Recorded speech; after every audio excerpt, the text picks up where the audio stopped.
I loved her deeply, and we dated happily, but as a student, I had nothing to offer. So when I proposed, she said no and left. But years later, she was on her knees begging me back. Hey everyone, my name is Ryan, and I want to tell you about what happened when I thought I'd found the one. I'd been with Maya for 3 years, and everything just felt right between us. You know that feeling when you find someone who becomes your first text when something good happens? She was that person for me. When my day went completely to hell, she was the one I'd call to vent and somehow feel better afterward.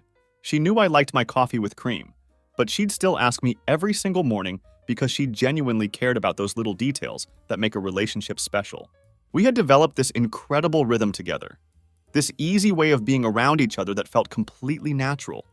It made me think that this was what people meant when they talked about finding their person.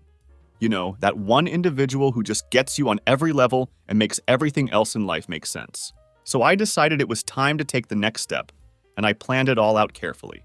I'm not really the type for grand gestures or over-the-top romantic displays, because that's just not who we are as a couple. But I wanted to do something meaningful and special for this moment. I chose this beautiful spot by the river where we'd gone on our 4th date. The same place where she'd worn that stunning blue dress and kept laughing at my absolutely terrible jokes about the geese wandering around the area. I'd been carrying the engagement ring around in my pocket for 4 whole weeks. Every single time I felt it there, my heart would do this stupid little skip thing that made me feel like I was 18 years old again, experiencing love for the very first time. The entire drive to the river, I kept rehearsing what I was going to say to her. I didn't want anything too fancy or rehearsed, just something honest and from the heart. I planned to tell her how she made me want to be a better person every single day. How I couldn't imagine doing life without her by my side. How these 3 years together had felt like both forever and no time at all, if that makes any sense. I had this whole speech prepared about how we'd spent so much time talking about our future together. About having kids and buying a house and growing old together. I wanted to tell her that I was ready to stop just talking about all of these dreams and start actually living them with her. But here's the thing about carefully laid plans. They're absolutely perfect until life decides to throw you a curveball and they're suddenly not perfect at all. We arrived at the river spot and Maya was being completely herself, which was exactly what I'd hoped for. She was pointing out all the families with their kids playing near the water, making observations about how the light looked different hitting the river in the evening compared to during the day. Just Maya being Maya. And it made my heart feel full watching her take in everything around us with that genuine curiosity she always had. I'm standing there thinking to myself that this moment is absolutely perfect. This is exactly how I'd imagined it would go. The setting was beautiful, she was relaxed and happy, and everything felt like it was aligning just the way it should. So I took a deep breath, got down on one knee right there by the water, and pulled out the ring box with hands that were definitely trembling more than I'd expected them to. I started talking, telling her everything I'd rehearsed and more. I told her that I loved her more than I'd ever thought it was possible to love another person, that I wanted to spend the rest of my life with her, through all the good times and the challenging ones too, that I honestly couldn't imagine anyone else sitting across from me at the breakfast table for the next 50 years, and I didn't want to imagine it either. The whole time I'm speaking, I'm looking directly at her face, expecting to see tears of joy or excitement, or at least some kind of positive emotional reaction. Instead, what I saw was this look that I'd never seen on her face before in all our time together. It was like she was seeing me for the very first time and not particularly liking what she was discovering. There was this distance in her eyes that made my stomach drop even before she said a single word. Then she said it, just like that, without any hesitation or explanation. No. Not even no, with some kind of reasoning or context that I could work with. Just a flat, simple no delivered in the same tone she might use if I'd asked her whether she wanted to try that new Italian restaurant downtown, and she wasn't in the mood for pasta that particular evening. She followed up with, "I'm not ready yet," and that was apparently all the explanation I was going to get. No, I need more time to think about this. No, I love you, but there are some things we need to discuss first. No, maybe we could revisit this conversation in 6 months or a year. Just, I'm not ready yet, like she was talking about getting a dog together or switching to a new job, something equally low stakes and casual. What do you even say to something like that? I mean, what's the appropriate response when someone you've been with for 3 entire years, someone who's met your parents multiple times and spent Christmas morning opening presents with your family, Someone who has a whole drawer of her belongings at your place and knows your Hulu password by heart tells you they're not ready to marry you? Do you ask why they're not ready? Do you ask when exactly they think they will be ready, if ever? Do you ask if there's something fundamentally wrong with you, with the relationship you've built together, or with the timing of everything? All of these questions were racing through my mind, but I didn't ask any of them. I just stood there and listened to what she had to say. She kept talking, but she wasn't really saying anything meaningful or helpful. It was just different variations on the exact same theme, over and over again. She wasn't ready. She needed more time to figure things out. She didn't know when she would be ready, if she ever would be. It wasn't anything I had done wrong, she insisted. It wasn't about our relationship being flawed or problematic. It was just how she felt in that moment, and apparently that was supposed to be enough explanation for both of us. I put the ring back in its box and stood up from that uncomfortable kneeling position.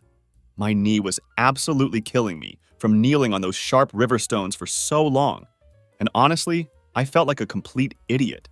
Not angry exactly, though maybe that would come later. Just profoundly stupid, like I had completely misread every single sign and signal over the past 3 years. All those conversations we'd had about our future together, making plans and talking about what we wanted our life to look like. All those times she'd flip through a magazine and see a wedding dress, making comments about how beautiful it was, or how she could picture herself in something similar. All those hints that I thought she'd been dropping about being ready to take the next step in our relationship. Had I imagined all of that? Had I been so eager to move forward that I'd created signals that were never actually there? The drive home was painfully quiet. She kept glancing over at me like she wanted to say something else, maybe offer some additional explanation or comfort. But what was there left to say at that point? I wasn't going to beg her or argue with her decision. I wasn't going to try to convince her that she was making a mistake or that she should reconsider. If someone's not ready to marry you after 3 years of being together, if they can't even give you a rough timeline or a reason that makes any kind of sense, then what's the point of pushing the issue or trying to change their mind? That night, lying in bed next to her, I kept thinking about that specific phrase she'd used. I'm not ready yet. That word yet kept echoing in my mind, like it was some kind of promise or guarantee that she'd be ready someday if I just waited long enough. Like it was inevitable that she'd eventually figure everything out and come around to wanting the same things I wanted. Like I should just sit around patiently until she made up her mind about whether I was worth committing to or not. But here's what I realized as I lay there staring at the ceiling while she slept peacefully beside me. I didn't want to wait around indefinitely. I didn't want to be with someone who had to talk themselves into wanting to be with me for the long term. I didn't want to spend months or years wondering if today would finally be the day she'd decide I was worth making a commitment to. Hey there, Maya here. I need to tell you about Dylan because otherwise none of this is going to make any sense to you or anyone else reading this. I met him at that coffee shop on 7th Street, the one with the really good Wi-Fi where I'd go to work sometimes when our apartment felt too small and cramped for me to focus properly. He was always there when I showed up, always sitting at the same corner table with his laptop open and this confident, magnetic energy that just seemed to draw people toward him naturally. You know that type of person who doesn't have to try too hard to be interesting? They just naturally command attention wherever they go. At first, our interactions were completely casual and innocent. He'd nod in my direction when I walked in and I'd smile back politely. Just basic human courtesy, nothing more than that. But then one day the coffee shop was absolutely packed with people, every table and chair taken, and he gestured to the empty chair at his table, offering to share the space. I thought, why not? It seemed like a perfectly reasonable solution to the overcrowding problem. We started talking, and God, he was so completely different from Ryan in every possible way. He traveled constantly for his work, and he had all these incredible stories about different cities he'd visited and adventures he'd had in places I'd never even thought about going to. He made my world feel small and limited, but also like there was so much more out there that I hadn't even considered exploring. He opened my eyes to possibilities I didn't even know existed. I wasn't falling for Dylan specifically, if that makes any sense.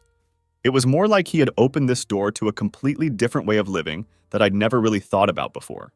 He'd casually mentioned some gallery opening he was planning to check out, or this underground restaurant scene he was part of, and I'd find myself wondering what that kind of spontaneous, unplanned life would actually look like. Not everything mapped out and predictable, but just open to whatever opportunities came next. Here's the thing about my situation with Dylan. We weren't actually dating or anything serious like that. It was just coffee shop conversations that gradually became more frequent and engaging, plus some flirty text messages that made me smile when I received them. The kind of interaction that makes you start wondering, what if, without actually crossing any real lines or betraying your current relationship. But that wondering, that constant speculation about possibilities, was enough to completely mess with my head and make me question everything I thought I knew about what I wanted. When someone shows you glimpses of a completely different way of living your life, you inevitably start questioning everything you thought you wanted from your future. You start wondering if you've been settling for something safe and predictable, when there might be something much more exciting and fulfilling out there waiting for you. That was the exact moment when Ryan decided to propose to me. We're sitting by this beautiful river, and he's being so incredibly sweet and earnest about everything, pulling out this gorgeous ring and talking about spending forever together.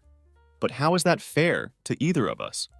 How are you supposed to make a life-altering decision about forever when you're not even completely sure what other options might be out there? When you've only ever experienced one type of relationship with one type of person? When Ryan got down on one knee and started talking about our future, I felt this immediate wave of panic wash over me. Not because I didn't love him. I absolutely did love him, and I still do. But because I realized in that moment that I'd never really taken the time to explore what I actually wanted from life. With Ryan, everything was safe and secure and predictable. Everything was planned out in advance. And while that felt comfortable, I started wondering if maybe I wanted something different from my life. What if there were other types of relationships out there? Other ways to live that I'd never even considered because I'd been with Ryan since I was so young? What if I was missing out on experiences or connections that could completely change how I saw myself and what I wanted from the world? So I said no to his proposal. I told Ryan that I wasn't ready, and that was completely honest. I wasn't ready to close the door on possibilities that I hadn't even had the chance to explore yet. I wasn't ready to say, this is it, this is my entire life, when I'd only ever been with one type of person in one type of relationship structure. I wasn't ready to be the girl who got engaged at 28 without ever wondering what else might be out there waiting for me. But here's what I didn't say to Ryan in that moment, what I couldn't bring myself to articulate even to myself. I didn't tell him that I'd been wondering if there were other ways to live my life, other types of people to be with who might challenge me in different ways. I didn't say that when I looked at that beautiful engagement ring, all I could think about was how it felt like choosing one specific path when I hadn't even looked at the map to see what other paths existed and where they might lead me. Ryan took my rejection much better than I had expected him to, which in some ways made the whole situation even more difficult to process. He didn't yell at me or demand detailed explanations for why I was turning down his proposal. He didn't try to convince me that I was making a huge mistake or that I'd regret this decision for the rest of my life. He just listened to what I had to say with this calm acceptance that somehow made me feel worse about the entire situation. Part of me had been hoping that he would fight for me, that he would show some real passion and intensity, maybe even get a little angry or upset. I wanted him to prove that what we had together was worth giving up everything else for, that our relationship was something special enough to fight for. But instead, he just accepted my decision, like he'd already been half expecting me to say no, like some part of him had seen this coming all along. The weeks that followed the proposal were incredibly weird and uncomfortable for both of us. We kept living together in the same apartment, sharing the same space, but Ryan had completely and totally checked out emotionally. He was still polite to me, still civil and respectful, but there was this distance between us that felt like we were roommates instead of a couple who'd been together for 3 years. He stopped asking me about my day when I came home from work. He stopped making casual conversation over dinner or while we were watching TV. He just handled the absolute basics of coexisting in the same space without any real connection or intimacy. Meanwhile, I kept running into Dylan at the coffee shop, and our conversations became even more frequent and engaging. He'd tell me about all these events he was planning to attend, these interesting people he was meeting through his work and social circles. He painted this picture of a whole world that seemed so much more exciting and dynamic than anything I'd ever experienced in my relatively quiet, predictable life with Ryan.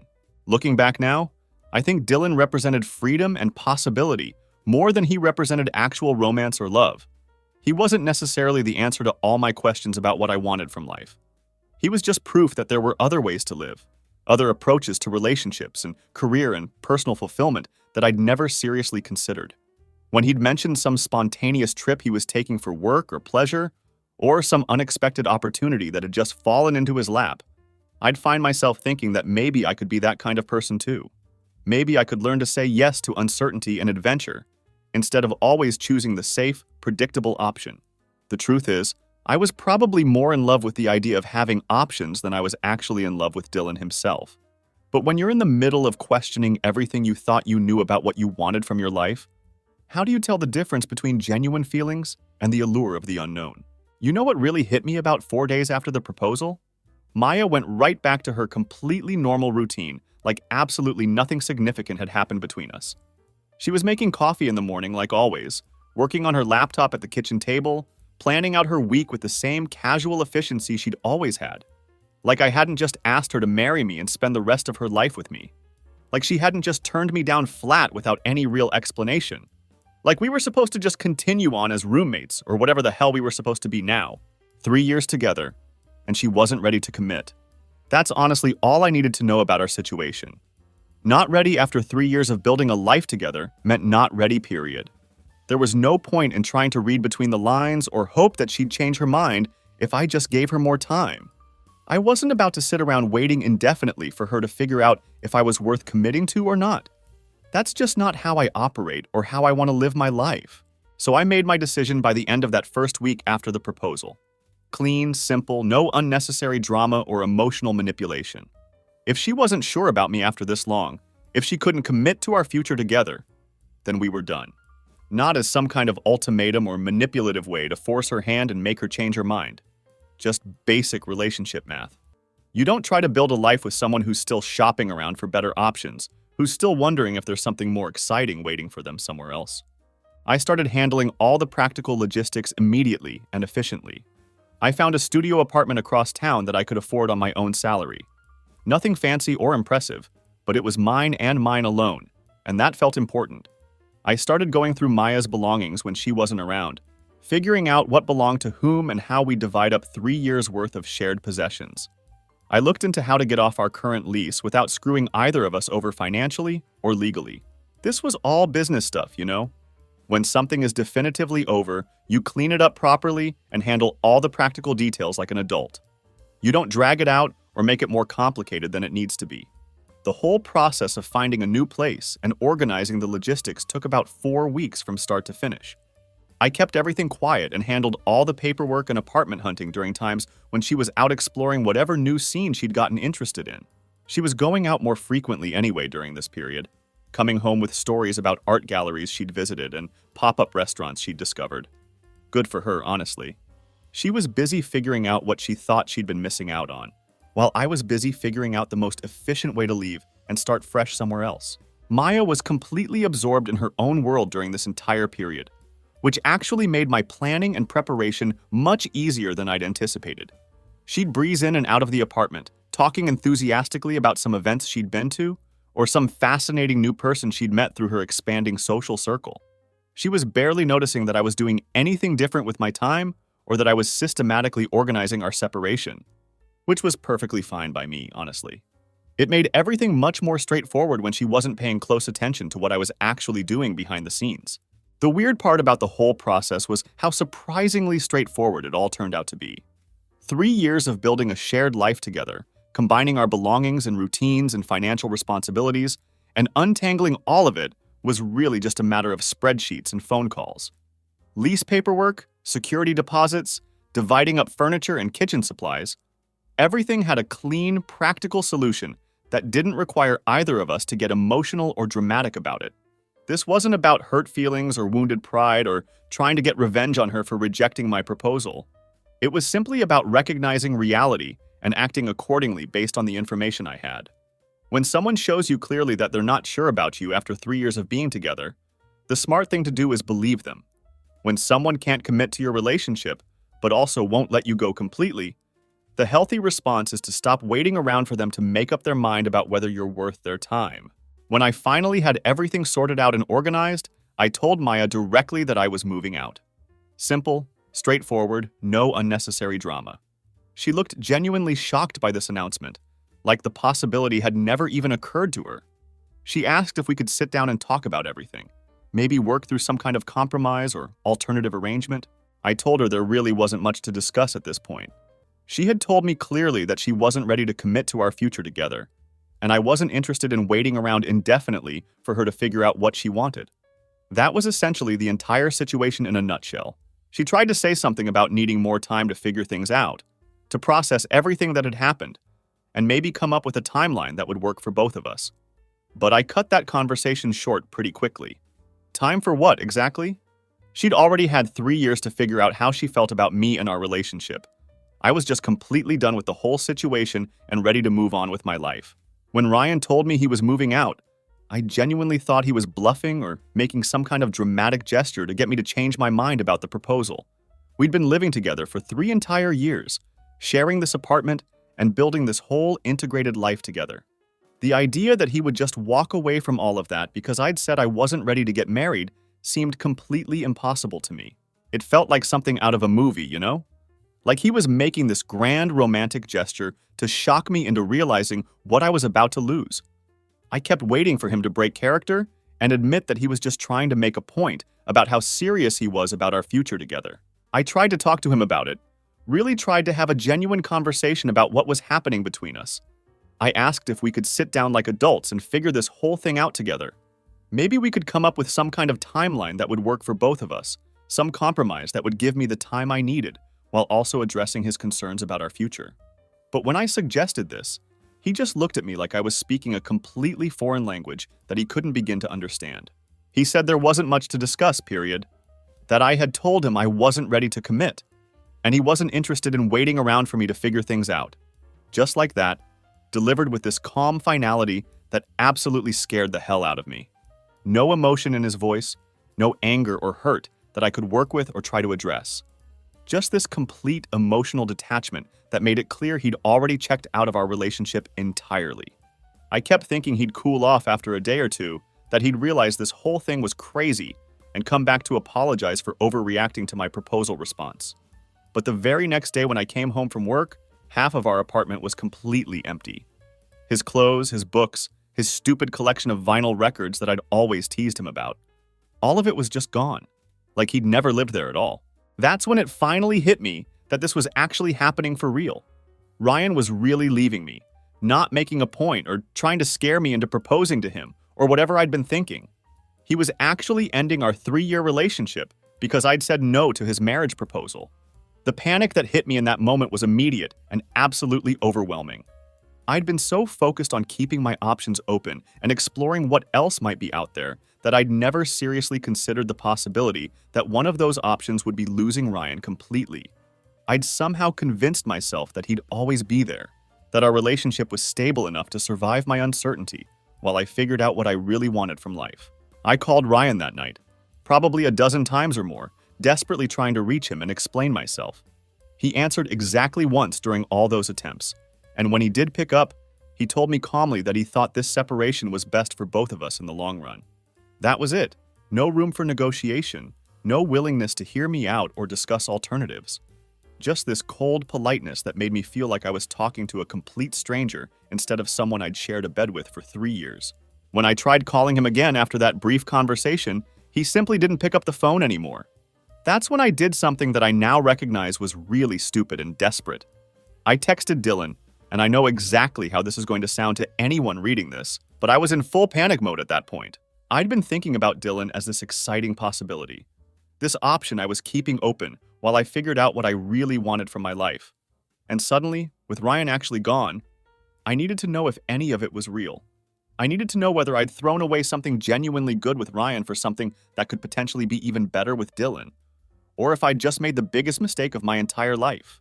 I asked Dylan if he wanted to get dinner sometime soon, maybe have a real conversation about where we were heading and what we both wanted from whatever was developing between us.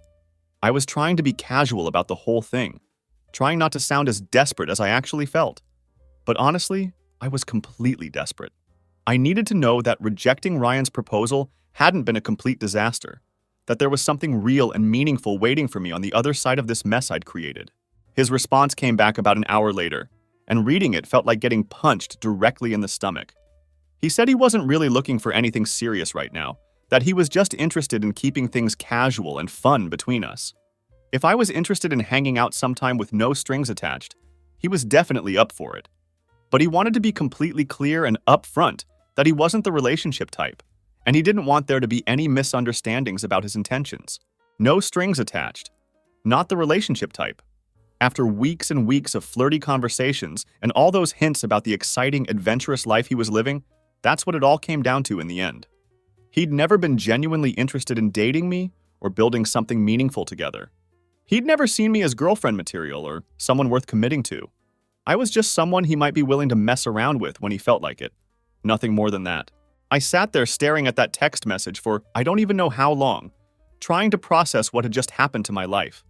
I'd turned down a marriage proposal from someone who genuinely loved me, someone who wanted to build a real life with me and share a future together, because I thought there might be something better waiting for me out there. And the something better had turned out to be a guy who saw me as nothing more than a casual hookup option when he was bored or lonely. The next few days turned into a complete blur of desperate phone calls and increasingly pathetic text messages. I called Ryan constantly, probably way more than any reasonable person should call their ex-partner. I left voicemails trying to explain everything that had happened, trying to make him understand that I'd made a terrible mistake and that I'd been confused and scared about commitment, but that I knew now, with absolute certainty, that I wanted to be with him. I told him everything about Dylan in those messages, about how I'd realized it was all just fantasy and wishful thinking, about how I understood now that what Ryan and I had together was real and important and worth fighting for. I poured my heart out, admitting that I'd been taking our relationship for granted while chasing after some ridiculous dream that was never actually real to begin with. But Ryan never called me back. Not even once. The few times he did respond to my increasingly frantic text messages, it was just to tell me politely that he thought we should both move on with our lives and find happiness elsewhere. No anger, no hurt feelings that I could work with or try to address and fix. Just this complete emotional detachment that made it painfully clear he was already gone. Like he'd flipped some kind of internal switch and turned off everything he'd ever felt for me. I tried absolutely everything I could think of to get through to him. I sent him long, detailed emails explaining how I'd been scared of commitment my whole life, but that I'd finally realized I was ready for everything he'd offered and so much more. I even reached out to his sister, hoping she could talk some sense into him or at least help me understand what he was thinking. Nothing worked, no matter what I tried or how hard I pushed. He'd made his decision about our relationship, and that was apparently final. There was no room for negotiation, no possibility of working things out or trying again. He was done with me completely. The worst part of this entire nightmare was slowly realizing how completely and thoroughly I'd misread everything about my situation. I'd thought I was being smart and careful, keeping my options open and exploring possibilities before making a major life decision. I'd thought I was taking my time to make sure I was making the right choice about my future. But really, I'd been taking Ryan completely for granted while chasing after some elaborate fantasy that was never real to begin with. Dylan had never given me any concrete reason to think he wanted something serious and long-term with me. All those conversations about art galleries and interesting restaurants and his exciting lifestyle. He was just being friendly, maybe a little flirty, but nothing more substantial than that. I'd built this whole elaborate fantasy in my head about what our life could be like together, and he'd probably never thought of me as anything more than a potential hookup when he was in the mood for some casual company. And Ryan? Ryan had been ready to commit his entire future to me, to build a life together and share everything that mattered to him. He'd been prepared to promise me forever, and I'd thrown it all away because I was worried I might be missing out on something better somewhere else. What kind of person does something like that? What kind of person rejects a marriage proposal from someone they genuinely love because they're curious about what else might be available to them? Now I had absolutely nothing to show for all my uncertainty and exploration. No Ryan, because I'd lost the future with the man who'd actually wanted to build something real and lasting with me. No Dylan, because that had never been real or substantial to begin with. It was just my own desperate fantasy about a more exciting life that I'd completely invented in my head. Just me, completely alone in an apartment that felt way too big and empty, trying to figure out how I'd managed to lose everything by wanting everything. The silence in the apartment was deafening. All of Ryan's little sounds and habits that I'd gotten so used to over 3 years were just gone. No more humming while he made coffee in the morning. No more sound of his keys hitting the counter when he came home from work. No more late-night conversations from the couch while we watched whatever show we were binge-watching together. Just me and the echo of my own footsteps in rooms that suddenly felt cavernous and unfamiliar. I kept replaying every conversation Ryan and I had ever had about our future, looking for signs that I'd missed or moments where I could have handled things differently. All those times we talked about getting married someday, about what kind of house we wanted to buy together, about how many kids we might want to have. I'd participated in all those conversations enthusiastically, making plans and sharing dreams like they were definitely going to happen. But apparently, some part of me had never really believed any of it was real, or I never would have been so quick to throw it all away for a fantasy. The cruelest part was that I finally understood what I'd lost, but only after it was completely impossible to get it back. Ryan had been everything I actually wanted in a partner stable, loving, committed, ready to build a real life together.